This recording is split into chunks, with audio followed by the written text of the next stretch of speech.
Long time no see.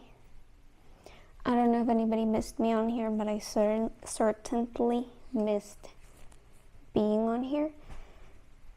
It's been busy. I don't know what to say. I don't have any excuses other than it's been busy. And when I haven't been busy, I've been lacking motivation. I've been a little lazy.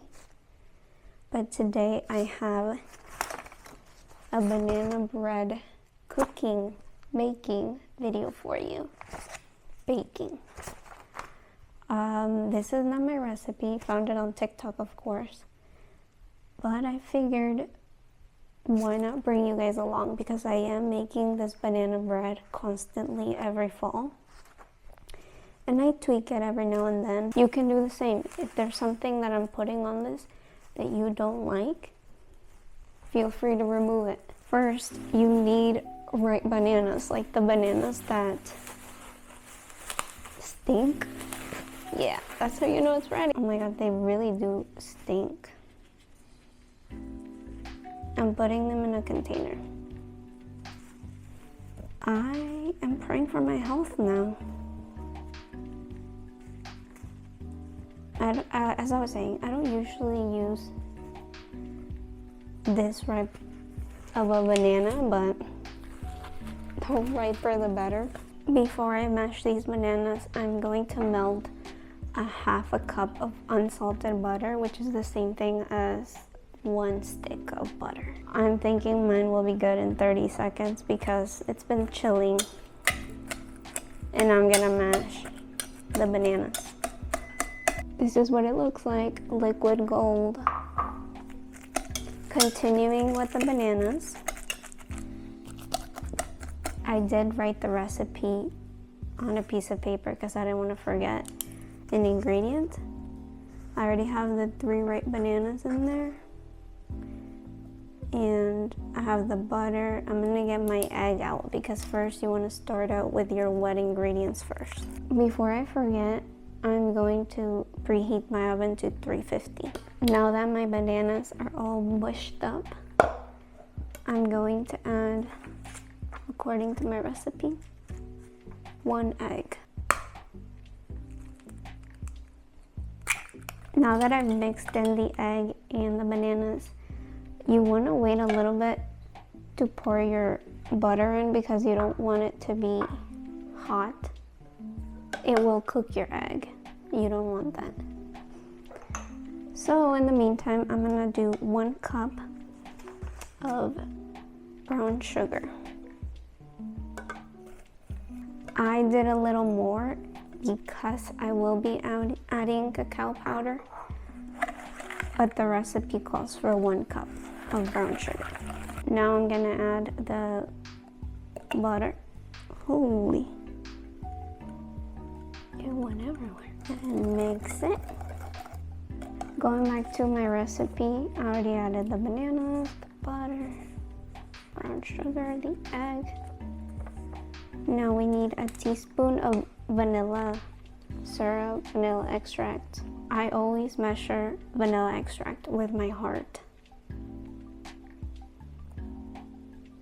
because I feel like I do add a little bit more than what they want me to do, and it's my recipe, nobody can stop me. This is what it should look like. I don't want to spill it. Hopefully you can see it. But we have moved on to the dry ingredients. You're supposed to do this in a separate bowl, but I'm not going to dirty up more dishes, and I think it doesn't really change much of the consistency at the end of the day. 2 cups of flour. 1 teaspoon of baking soda. I use the Bob's Red Mill.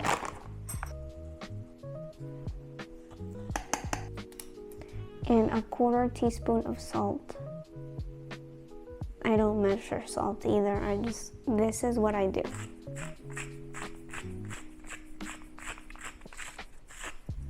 And I hope for the best. The last thing that this recipe calls for is a cup of semi-sweet chocolate chips. I have a little bit less than a cup already. The reason why I didn't do the full cup is because I like to add pecans to my banana bread. And you guessed it, I measure with my heart. I will be adding a little bit of cinnamon and cacao powder. Only a little bit because this is bitter, but that's why I added a little bit more brown sugar. But this, in my opinion, makes it taste a little more chocolatey. I should warn you not to use your whisk for mixing in the dry ingredients because it will basically get everything stuck in there. Use, I don't know, whatever this is called, or a spoon.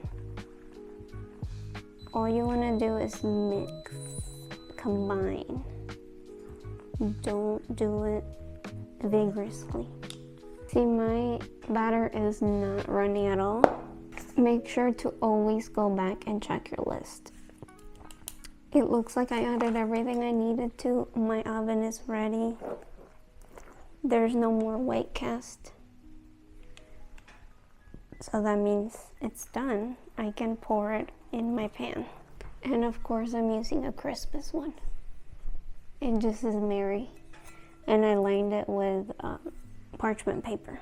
This is my least favorite part. And I always hope for the best, just like everything else. But I'm gonna pour everything in here.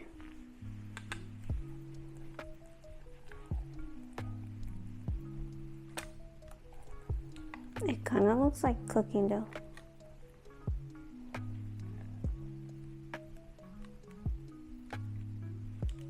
It's so awkward too, and wait for what? I recommend you get yourself one of these because it helps you scrape the bowl and not waste anything. Like, look at this. And this is how it looks. It's gonna go in the oven at 350 for about an hour. It really just depends on your container.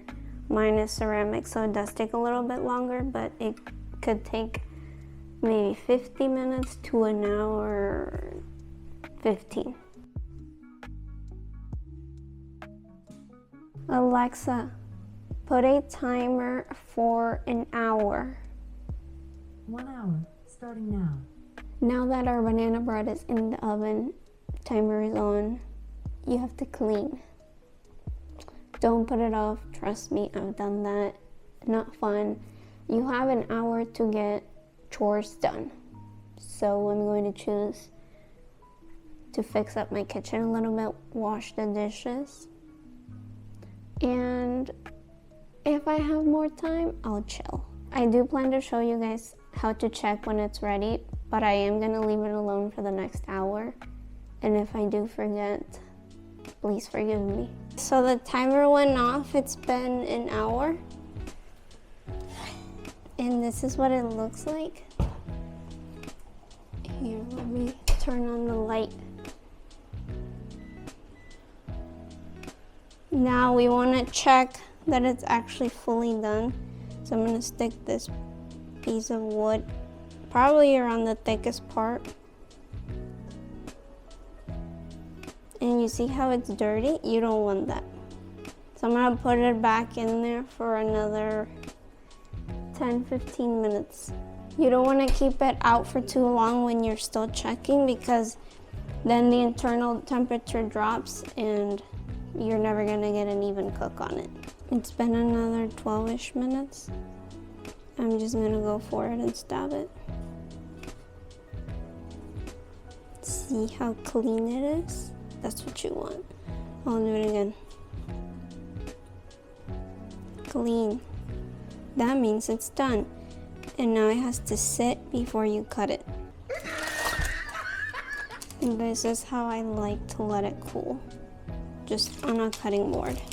It's been a very long time. It doesn't really matter how long it sits out for. This is the cross section. And then what I do is I just slice it.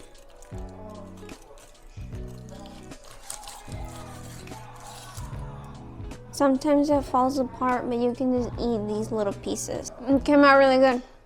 Let me know if you try it. I'll see you on the next one.